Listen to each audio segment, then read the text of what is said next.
prenons-nous les chemins qu'on emprunte? Est-ce le hasard ou la destinée qui nous guide? On pense souvent que lorsqu'une personne sort enfin d'une période de souffrance, elle devient automatiquement plus forte, plus libre, plus consciente et parfois même plus unie avec ceux qui ont vécu la même douleur. Parce que vu de l'extérieur, cela paraît logique. Quand plusieurs personnes traversent une même épreuve, on imagine que cette souffrance commune devrait naturellement les rapprocher, créer plus d'entraide, plus de solidarité, plus de compréhension. Mais la réalité humaine est souvent plus complexe que cela, parce qu'une douleur répétée ne laisse pas seulement des traces sur le corps,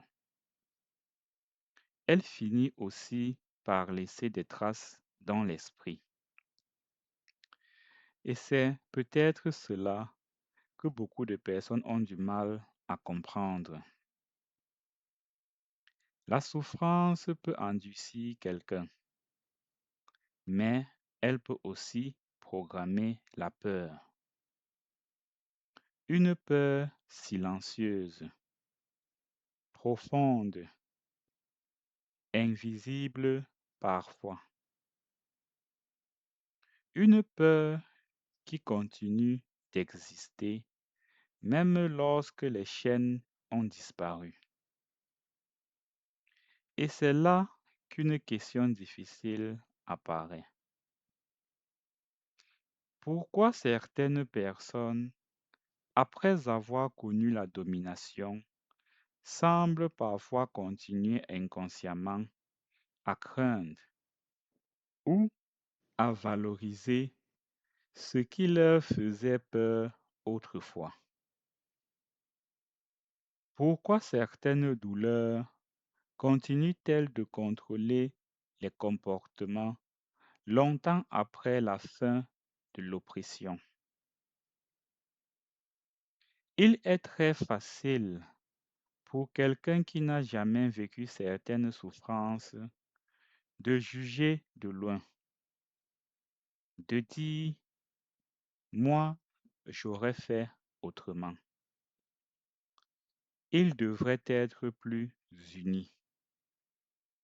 Ils devraient réagir différemment. Mais la réalité est souvent plus profonde que le jugement extérieur. Parce qu'à force de vivre dans la peur, l'esprit finit parfois par s'adapter à cette peur, comme un mécanisme de survie. Et ce mécanisme ne disparaît pas en une journée.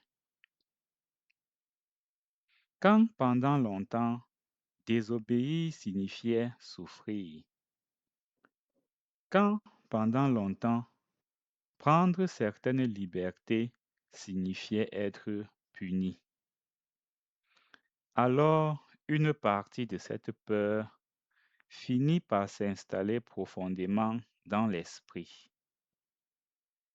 même lorsque le danger n'est plus le même.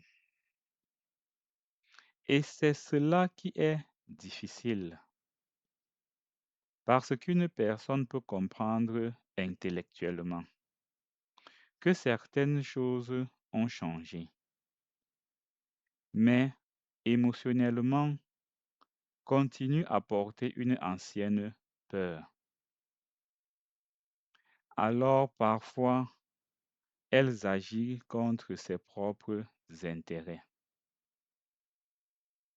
Pas forcément par faiblesse, mais parce que certaines programmations psychologiques survivent longtemps après la douleur qui les a créées. Et ce phénomène ne concerne pas seulement les peuples, on le retrouve aussi dans les familles, dans les relations, dans l'éducation. Certaines personnes ayant grandi dans des environnements violents continuent parfois à vivre dans la peur, même lorsqu'elles sont enfin en sécurité. Parce que l'esprit humain retient longtemps ce qui lui a permis de survivre. Et c'est peut-être cela la partie la plus difficile à guérir, pas les cicatrices visibles, mais les réflexes invisibles laissés par la souffrance. Alors, une autre question apparaît. Peut-on réellement changer cette programmation? Je pense que oui, mais il faut aussi être honnête avec une réalité difficile. Certaines blessures collectives ne guérissent pas totalement en une génération, parce que l'être humain pense souvent à court terme. Il veut voir immédiatement les résultats du changement. Mais certaines transformations profondes demandent du temps, beaucoup de temps parfois. Et c'est là que les nouvelles générations deviennent importantes.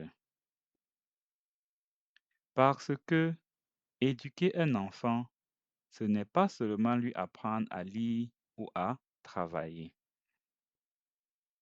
C'est aussi lui transmettre une manière différente de voir le monde,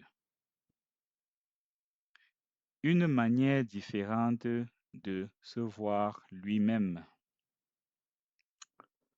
Parce que si une génération transmet uniquement ses peurs, alors les peurs survivent. Mais si elle transmet davantage de conscience, de confiance, de respect mutuel, alors progressivement, une autre mentalité peut apparaître. Et cela demande énormément de maturité. Parce qu'il est plus facile de répéter ce qu'on a connu que de se construire autre chose. Le négatif se transmet rapidement.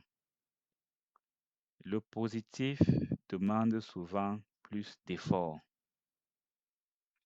plus de répétition, plus de patience. Alors, peut-être que le vrai défi n'est pas simplement de sortir d'une oppression, mais d'empêcher cette oppression de continuer à vivre à l'intérieur des esprits. Parce qu'au final, la douleur peut rendre plus résistant, mais si elle n'est jamais comprise, elle peut aussi continuer à nourrir la peur. Et une société qui vit constamment dans la peur aura toujours du mal à construire sereinement l'avenir. Alors peut-être que le passé doit rester une mémoire, un chapitre important, mais pas une prison mentale éternelle. Parce qu'au fond, le but n'est peut-être pas d'oublier la souffrance, mais d'éviter qu'elle continue à définir entièrement le futur. Et peut-être qu'une véritable évolution commence le jour où une personne ou un peuple cesse progressivement de vivre uniquement en réaction à ses anciennes blessures. Le reste appartient à chacun. Oh, oh, oh. Hey, Pourquoi prenons-nous les chemins qu'on emprunte? Est-ce le hasard ou la destinée qui nous guide? Chaque pas compte, chaque souffle nous construit. Yeah.